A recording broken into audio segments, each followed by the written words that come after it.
ఎక్కడికి వెళ్తున్నారు? మేము యేసును తప్పకుండా చూడాలి. కానీ అక్కడ స్థలం లేదు. ఈయన నడుము నుండి కిందకి పక్షవాతంతో ఉన్నాడు. ఇతను నిలబడలేడు.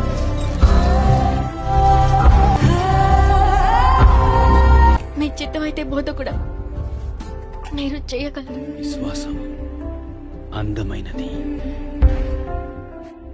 కుమారుడా, ధైర్యం తెచ్చుకో. నీ పాపాలు క్షమించబడ్డాయి. నేను మిమ్మల్ని అడుగుతున్నాను, ఏది చెప్పడం సులభం?